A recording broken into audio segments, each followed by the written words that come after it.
পা দিতে দেরি, মেহমান বানাইতে দেরি করে না। আমার মেহমান কার মেহমান? কার মেহমান? হাজি কার মেহমান? সুয়ুফুর রহমান, আল্লাহর মেহমান। হজে গেছেন, এই জন্য দেখছেন না সৌদি আরবের সব জায়গায় লেখা কি? সুয়ুফুর, সুয়ুফুর আল্লাহর মেহমান। এই হজ তো কেউ পায় নাই। কার কারণে পাইছেন? নবীজির কারণে।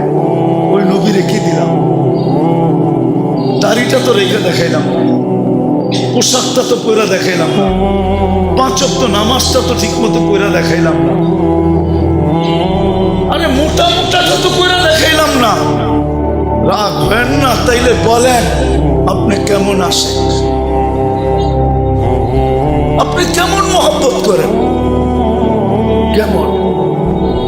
মজনু তো লাইলির গলির কুত্তা দইরা পায়ে চুমা দিতেছে, তো বলতেছে মজনু পাগল হইলেও তো একটা কোয়ালিটি থাকে, তুই তো কোয়ালিটি ছাড়া পাগল। কুত্তার পায়ে কোনোদিন কেউ চুমা দেয়? কুকুরের পায়ে? তুই কি বুঝবি? বললে বুঝবি? বল দেখি বুঝতে পারি কিনা।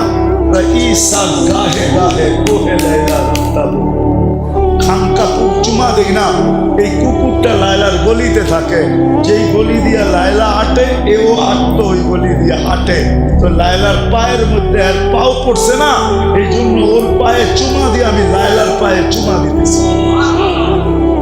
ও যুবক, 14 তারিখে ফুল দেওয়ার লেগা পাগল হয়ে যাও, 31st নাইটে রাত মানানোর জন্য দেওয়ানা হয়ে যাও, আর তোমার জন্য মুহাম্মদুর রাসূলুল্লাহ এখনো চোখের পানি ঝরাইতেছে রওজায়ে আতহা। বিশ্বাস হয় না? চলো আমার সাথে, আমি লোক দেখায় দেব তোমাকে। চলো আমার সাথে, আমি তোমাকে দেখায় দেব। এখনো চোখের পানি ঝরায়। দুনিয়ায় যতদিন ছিল ততদিন ঝরাইছে, মৃত্যু লগ্নে আল্লাহ সান্নিধ্যে চলে যাবে তখনও জড়াইতেছে, এখনো জড়াবে। আবুল্লাহ সামরকান্দি বলে কবর থেকে কানতে কানতে উঠবে। আমার তো মনে হয় আমার জাতির দিলের ভিতরে দিল নাই, পাথর পাথর পাথর। নাইলে দিল কেন কাঁপবে না, চোখ দিয়ে পানি কেন এই কথার পরে ঝরবে না যে নবী মুহাম্মদুর রাসূলুল্লাহ কিয়ামতের রাজা, আল্লাহ মালিক বটে, রাজা আমাদের নবীজি। আমাদের নবীজি বলছে লেওয়াউল হামদি বিয়াদি ইয়াউমাল কিয়ামা, কিয়ামতের দিন আল্লাহর ঝান্ডা আমার হাতে থাকবে, আমার। আল্লাহ ফখর কোনো গৌরবের বিষয় না। সারা দুনিয়া চিৎকার দিবে নফসি নফসি, আর বলবে হিসাব কিতাব শুরু হোক। আল্লাহ তাকায়ও দেখবেন না, আল্লাহ অপেক্ষা করবে বন্ধু চাবে কখন আমি নামবো কখন। চিৎকার দিতে দিতে 50,000 বছর পার হবে, চিৎকার দিতে দিতে সময় গড়ি কাটা যাবে। এক সময় মনে উঠবে যে আমাদের চিৎকারে কোনো কাজ হবে না, যতক্ষণ পর্যন্ত রাজা সেজদায় না পড়বে। তো আমাদের নবীজির কাছে আসবে আর বলবে কিছু একটা সিদ্ধান্ত হয়ে যাক, আর এই কষ্ট সহ্য হয় না, দুজক হইলে ভালো, জান্নাত হইলে ভালো, আরো ভালো, এই কিয়ামতের মাঠের কঠোরতা আর সহ্য হয় না। তখন আল্লাহ রসুল বলবে আনা লাহু আহলু, আমি এটার অধিকার রাখি। তখনই সেজদায় পড়বেন আর আল্লাহ বলবে ইরফাক রাসাক, বন্ধু উঠান মাথা, নামতেছি। অপেক্ষাই তো ছিলাম, আপনি চাইবেন কখন আমি নামবো কখন। যে কিয়ামতের দিন কবর থেকে উঠবে কানতে কানতে।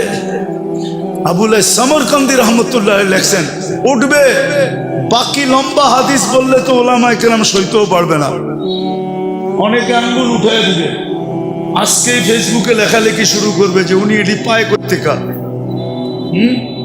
কিতাব তো পড়ে না, যেটি পড়ছে ওটির ভিতরে পায় নাই, মানে দুনিয়ার সব জায়গায় আর নাই, কিতাবে এনি শেষ। উনি পায় কোত্থেকা? তো যেটুক আছে ওটুক বলতেছি, বাকিটা বলবো না। আবুল্লাহ সামরকান্দি রহমতুল্লাহ লেখছেন কবর থেকে উঠবে, ওয়াহুয়া ইয়াবকি ওয়া ইয়াকুল, চোখে পানি আর মুখে চিৎকার থাকবে জিবরিল আইনা উম্মতি, আমার উম্মত কই। ময়দান তো পুরাই খালি দেখি, আমার উম্মত।